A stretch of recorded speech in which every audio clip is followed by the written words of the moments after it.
So guys WWE money in the bank 2024 जो हो रहा था स्कॉशिया बैंक अरीना तो टोरंटो कनाडा से वो फाइनली एंड हो चुकी है। And judging by the past 19,000 के आसपास यहाँ पर लोग भी आए हुए थे। तो चलिए एक बार नजर मार लेते कि आज हमें यहाँ क्या कुछ देखने को मिला। तो इसे अभी लाइक एंड सब्सक्राइब कर देना और वीडियो को एंड तक देखना। एंड नाउ आप देख रहे हैं रेसलमैनिक्स एंड सब्सक्राइब करना तो बनता है। तो चलिए धमाकेदार स्टार्टिंग होती है men's money in the bank ladder match से। हम इसको जरा सा बाद में एक्सपेक्ट कर रहे थे, लेकिन WWE ने सोचा क्यों ना इवेंट को एक बैंगर के साथ शुरू कर दिया जाए, और वैसे इन्होंने किया भी। और ट्रस्ट मी आज तो देखो कुछ स्टार पावर यहाँ पर महसूस हो ही रही थी कि भाई होना चाहिए था कुछ, लेकिन चलो कोई बात नहीं। इट्स लाइक कि सारे सेफ प्ले करने की कोशिश कर रहे हैं, बट स्टिल मैच फिर भी हमें उस लेवल पर लेकर गया जहाँ पे हमने अपने दांतों तले उंगलियां दबा ली। कभी लगा कि एलए नाइट जीतने वाले हैं, तो कभी लगा Chad Gable is the one, लेकिन इन दी एंड जब जेउसो ऑलमोस्ट ब्रीफकेस को निकालने वाले थे कि तभी ड्रू मैकिंटायर आकर उन पर अटैक कर देते हैं लाइडर से और एक जोरदार क्लेमोर किक ठोक देते उनके मुंह पर, और दैट्स इट। उन्होंने लाइडर को क्लाइम किया, मनी इन द बैंक को निकाल लिया और बन गई new mister money in the bank. हालांकि ये देखकर सीएम पंक को काफी तकलीफ मची होगी, बट स्टिल ड्रू ने जो कहा था वो करके दिखा दिया और वो बन गए नए mister money in the bank. फिर एक छोटे से ब्रेक और प्रोमो के बाद हमें देखने को मिलता है एक intercontinental championship match between Sami Zayn and Bron Breakker. And match start होते ही जो चीजें हमने नोटिस करी वो ये कि सैमी ज़ेन को वो ओवेशन नहीं मिला कनाडा से जो उन्हें यूजुअली मिलता है, एंड होम टाउन मूवमेंट सा भी नहीं लगा। खैर बैक टू द मैच। तो देखो ये मैच एकदम ही स्लो स्टार्ट रहा, जहाँ ब्रॉन ब्रेकर ने अपनी स्पीड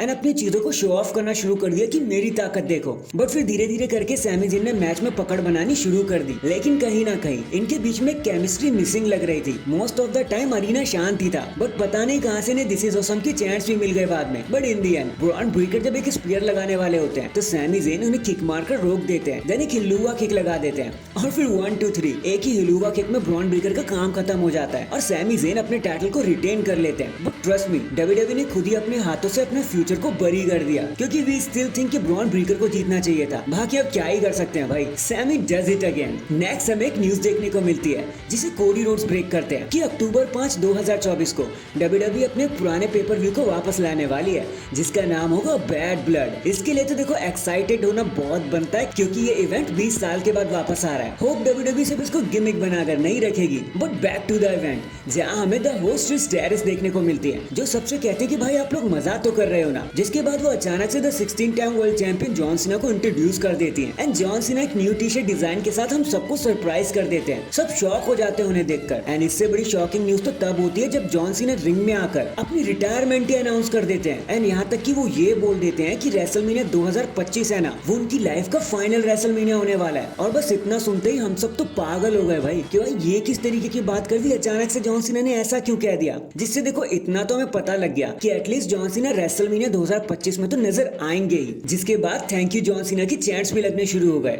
बट कसम से इसके लिए तो मैं रेडी नहीं था भाई, मैं क्या पूरी दुनिया ही रेडी नहीं थी। This is just heart breaking.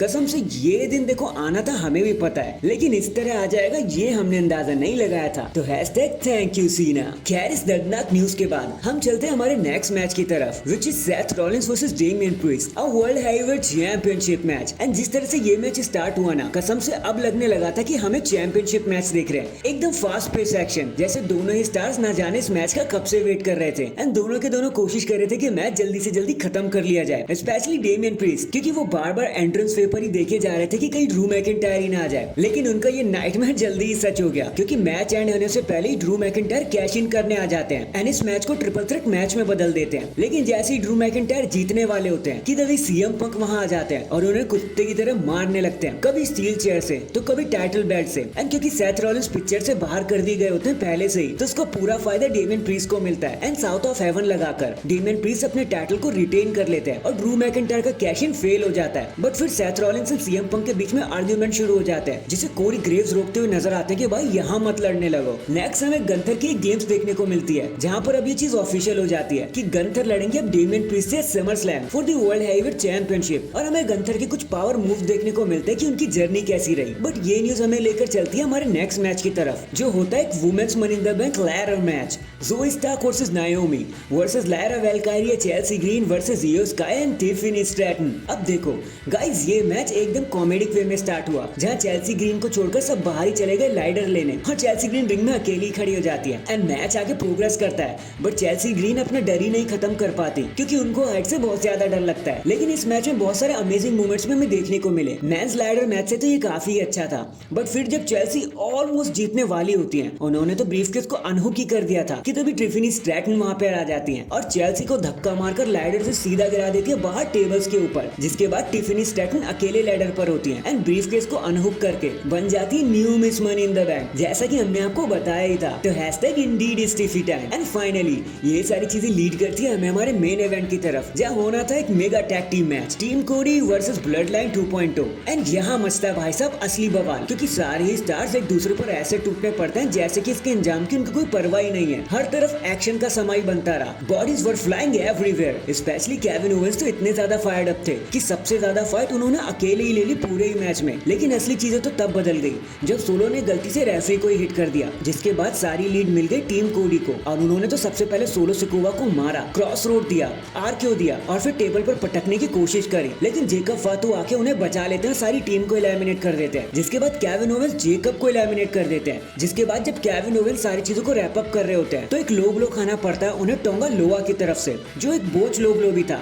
But खैर चीजें तो हो गई। जिसके बाद चीजें कोडी और सोलो सिकोवा पर आ जाती हैं। सोलो सिकोवा मार खाने ही वाले होते कोडी रोड से कि जेकब फातू उन्हें आके फिर से बचा लेते हैं, ऊपर से कूद जाते हैं वो कोडी के ऊपर। जिसके बाद सोलो सिकोवा खुद को संभाल लेते हैं, एक समवन स्पाइक लगाकर पूरे मैच को अपने अंडर कर लेते हैं और कोडी रोड्स को पिन करके मैच को जीत जाते हैं। एंड देन इसी अपसेट एंड डाउनफॉल के साथ हमारा मनी इन द बैंक यहीं पर खत्म हो जाता है। वैसे आपका शो के बारे में क्या कहना था कमेंट करके जरूर बताना। एंड चैनल पर नया है तो चैनल को जल्दी से लाइक एंड सब्सक्राइब कर दो। बाकी मैं मिलता हूँ आपसे किसी और अपडेट के साथ, तब तक के लिए अपना ख्याल रखें और खुश रहें।